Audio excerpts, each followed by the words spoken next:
ये क्या है 22 आ गया 21 और ये कितना है 30। आपको कितना है 18 मिनट तो 18 मिनट्स कौन सा आ गया ये 18 मिनट्स हो गया 15 है सर। नहीं ये देखो ना यहाँ पे आएगा ये 17 अरे देखिला ना ये हाँ, ये है ना 18 यहाँ पे आएगा 17 है ये 20 है 25 ऐसे बढ़ रहा है ना है ना। तो आपको ये हो गया आपको ये जो है 17 डिग्री और ये 20 तो इसके बीच में 17 के बाद 18 19 20 तो इधर कहीं आएगा ठीक है। ये एक जस्ट मार्क करके ठीक है रखो ये हो गया। अब और क्या है उसके बाद 27 है ना तो 27 बोलने से 18.5 ऐसा कहीं पे आ जाएगा ठीक है।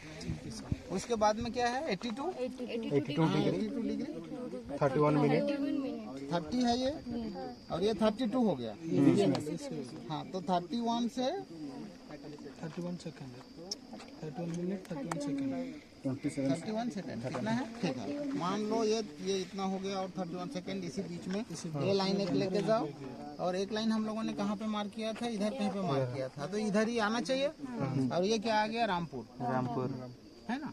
तो आपको ये जो हम लोगों ने ऐसा देखा था ना ऐसा और ये इधर से ऐसा किया रामपुर ये हिल के पीछे है ये हिल दिख रहा है ना आपको ये है दिख रहा है ना ये सब कंटूर दिख रहा है आपको ये कंटूर दिख रहा है आपको ठीक है। हम लोग कहाँ से आए इसमें अभी कैसे आए हम लोग पिथौरा देखो ये रोड है हम लोगों का कहाँ है ये पिथौरा है पिथौरा से हम लोग इसमें जा रहे थे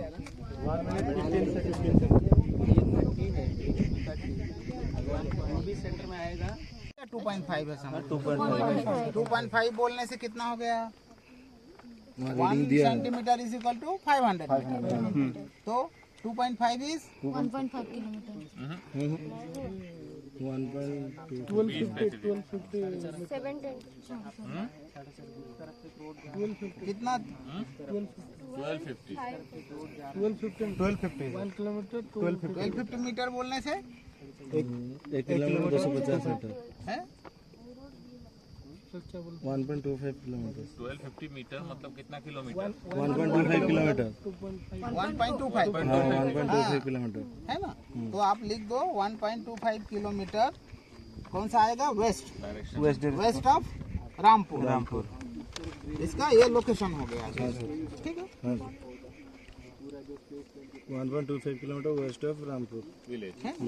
तो ये हो गया अभी लोकेशन आकर का पूरा आपको कैसे टोपोशीट में मार्क करना है ऐसे आपको सब जगह टोपोशीट में आपको you have to mark the your location है ना। ये हमारा लोकेशन है अभी हम जाए हाँ जहाँ हम लोकेशन है ये जो है सैंपल लोकेशन है मतलब जो हम लोग जहाँ काम कर रहे हैं उसका सो अकॉर्डिंगली सब तरफ में ऐसे मार्क करते जाना है and you have to write the this location also along with the latitude longitude है ना with reference of some known points है ना। अगर ये कोई ट्रायंगुलेशन स्टेशन होता तो उसका भी रेफरेंस दे सकते थे है ना। ये इसमें रहता है कौन सा बेंच मार्क है कौन सा ट्रायंगुलेशन स्टेशन है सब यहाँ लिखा रहता है BM मीन्स बेंच मार्क।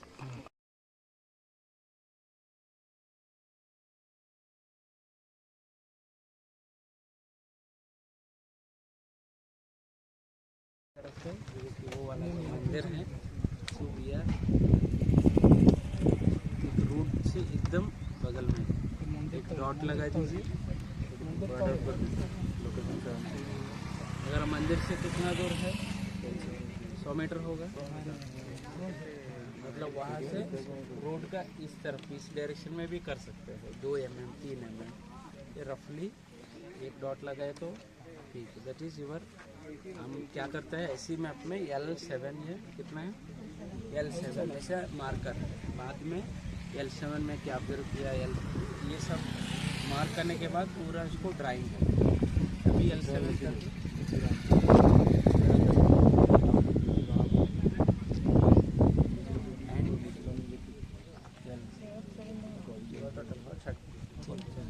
अभी उधर जो रॉक देखा है ना इधर जो रॉक देखा है दोनों एक ही है। अभी हम क्या है हमेशा एक ही जगह में कंसंट्रेट नहीं करना है इसलिए नहीं करना है कोई रॉक है ना दुनिया में कोई भी होमोजीनियस नहीं है बोलता है ऐसी होमोजेनियस, वो ग्रेनाइट बोलते हैं ना, होमोजेनियस रॉक है। लेकिन थ्रूआउट द ग्रेनाइट एवरीवेयर आप देखिए कहीं पर क्रिस्टल ज़्यादा है, कोई जगह में मैफिक्स ज़्यादा रहता है, दूसरे जगह में प्योर टिपिकल ग्रेनाइट जैसा दिखता है, ऐसे ही रहता है। लेकिन ओवरऑल जो टेरेन जब देखिए it is A granite rock, ऐसे ही रहता है, हर जगह में नहीं रहता है। That tomorrow we will discuss more. And this is now उधर जो रॉक इधर जो रॉक एक ही है, इसमें क्या क्या स्ट्रक्चर्स है, जो नाइसोसिटी जो चिस्टोसिटी जो भी जो बैंडिंग है जो इसमें उसमें प्रोमिनेंट नहीं है, इधर एक बार विल डिस्कस। और एक जगह है आगे, ये भैया का नाम सुना है?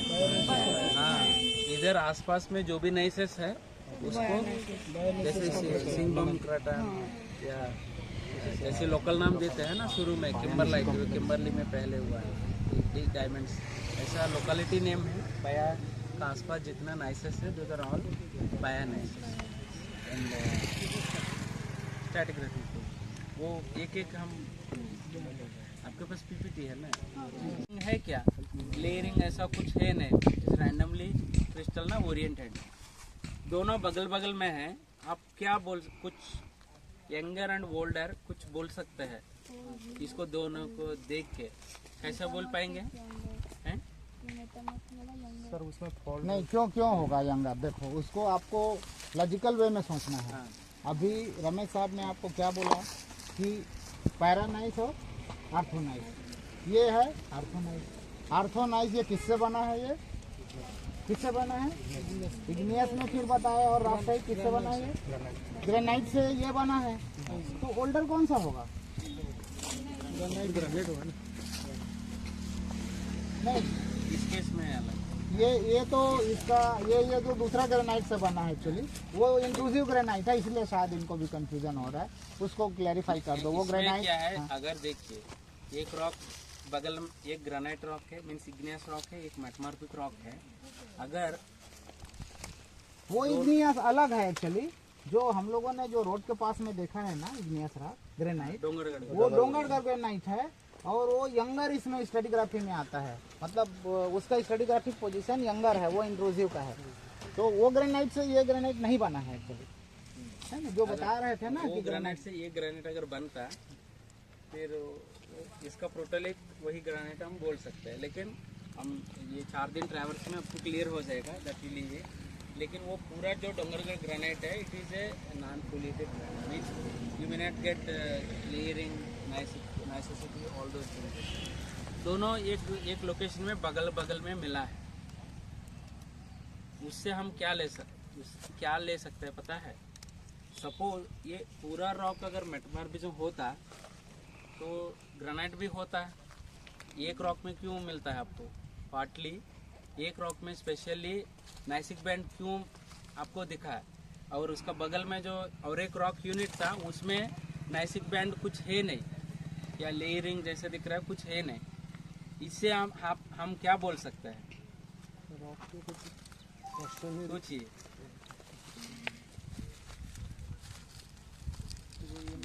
या और एक एग्जाम्पल, ठीक है बोलिए। फोलिएशन या नाइसोसिटी, चिस्टोसिटी जो भी है उस ग्रेनाइट में नहीं है, और नाइसिक में तो क्लियरली नाइसिक बैंड दिख रहा है, इसलिए ये मेटमार्फिज्म है, वो मेटमार्फिज्म नहीं है। और क्या बोल सकते हैं?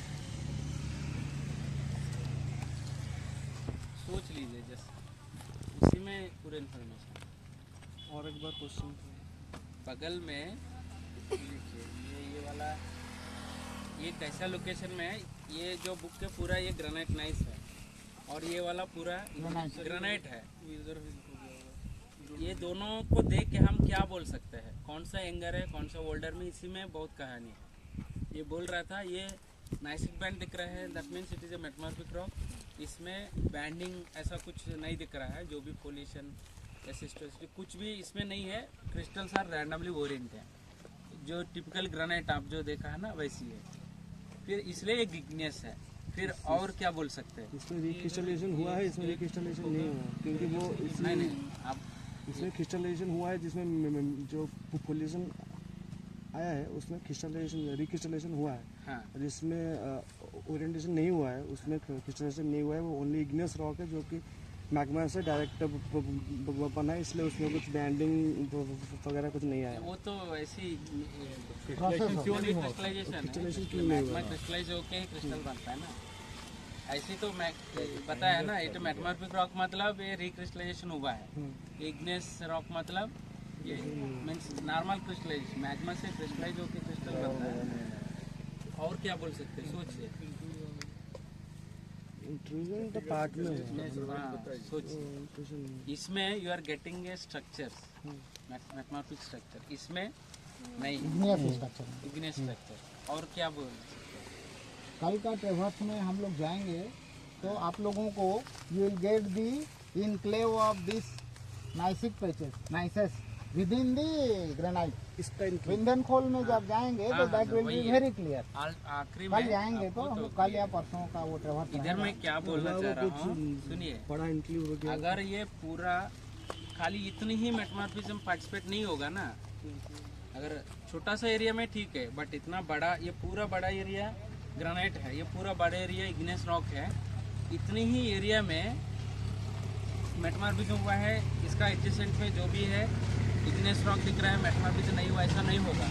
अगर ये एंगर होता, दैट मीन्स इस मेटमॉर्फिज्म रॉक अगर एंगर होता, ये रॉक भी मेटमॉर्फिज्म में पार्टिसिपेट होगा ना जरूर, इसका बगल में है ना, इसके बाद ही आया हुआ ये। हाँ वही मैं बोल रहा हूँ, ये अगर ये मेटमॉर्फिक रॉक है, ये अगर ये मेटमॉर्फिक रॉक मतलब पहले कुछ रॉक होगा, मेटमॉर्फिक हो गया अगर है, ये बगल वाला रॉक में भी जरूर होगा ना।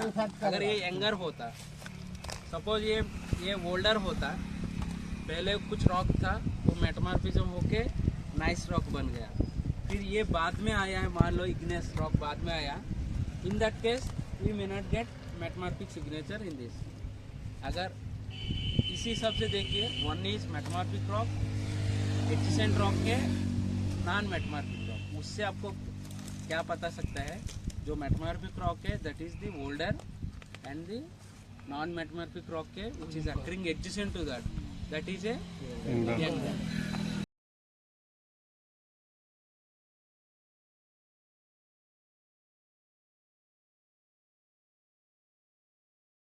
Anywhere you go, you get this Simbung crater, I think, then this is dolomite. As you said, like this pillow structure, I think there is a place where it's also pillow structure is there. Okay. But mainly we are getting this bouldery form dikes. Okay. I mean, you can't imagine. You just आपको लगेगा कि किसी ने घर बनाने के लिए द्रुपदा गए हो, द्रुपदा देखियो, and that entire hillock, it's made up of boulders. Okay. There is no single rock. I mean, just boulders are there. Okay. It appears as if somebody has put it there at one place to build something. Okay. Big boulders, and all are dolerite. And anywhere you go around the campus, in Keonzhar itself, everything is bouldery. And the same explanation is there that if you get the pillow structure or the bouldery dike, then it is indication of the marine environment. No. It is not like it. That boulder which you are observing, na, these are because that is weathered one. After weathering, that bouldery appearance is giving. It is not. Total hillock is bouldery. That is because of the several joints are there within the parallel joints are there within the dike. During solidification, in general, it happens. Lot of joints will generate within the dike, along the dike. So in a few million years later, that will be all those jointed parts will be now weathered and rounded appearance will be there. That is not, we cannot relate those things. If you want to establish the marine environment, then you have to get something else. Something else. Some kind of like glauconite or something like that. That Up is to find in the sediment. some signatures. Yeah. Some signatures should be there. And here, that based on the structure, because exclusively this structure, the pillowed structure is exclusively formed under aquaceous. एकदम गर्म पानी 100 degree गर्म पानी इसके ऊपर डाल दिया, क्या होगा? कहाँ जलेगा? अंदर? अंदर बाद में होगा, अंदर वाला जो नर्व ये सब ना लेट में होगा, लेकिन सबसे वो पूरा स्किन पूरा जल जाएगा, अलग जल जाएगा। सेम है जैसे जो मैग्मा एरप्ट हो गया ना पानी के अंदर, मैं बोला था ना एक्वेसियस कंडीशन में जो मैग्मा एरप्ट होके अभी मैरीन कंडीशन के अंदर ही है, वाटर के अंदर ही है, जैसे ही अंदर आ गया ना जमीन के अंदर कूलिंग, स्लो कूलिंग का जमीन के ऊपर जैसे आ गया ना ठंडी हो जाएगा पूरा। सबसे पहले कौन सा ठंडी होगा? ऊपर वाला, हाँ जो एक्सपोज है ऊपर वाला जल्दी ठंडी हो जाएगा। जैसे ऊपर वाला जो है एक छिलका, मान लो ऊपर वाला जो छिलका है ना जल्दी ठंडी हो जाएगा, अंदर वाला अभी भी गर्मी रहता है। जैसे ठंडी हो गया ना उसमें क्रैक्स आना चालू हो जाता है। जैसे क्रैक, एक छोटा सा क्रैक आ गया ना अंदर में जो अभी भी मोल्टन स्टेज में है ना, लिक्विड स्टेज में है, will try to escape along the crack. जैसे क्रैक से अंदर बाहर आ गया, बाहर आके उसी जो सोलिडिफाइड लेयर के ऊपर गिर गया, फिर क्या होगा? फिर वो ऑलरेडी सोलिडिफाइड लेयर था, वो मैग्मा उसके ऊपर आके आ गया ना, वो दोनों रिएक्शन आ जाएगा। उस रिएक्शन का चक्कर में एक जो मार्जिन बनेगा light coloured portion, that is A chilled margin.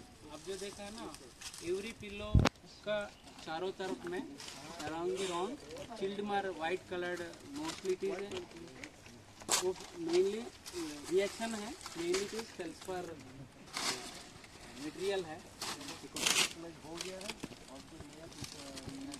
नहीं क्रिस्टलाइज कूलिंग बोलिए इधर, आप इधर साइड ये कहाँ है? और एक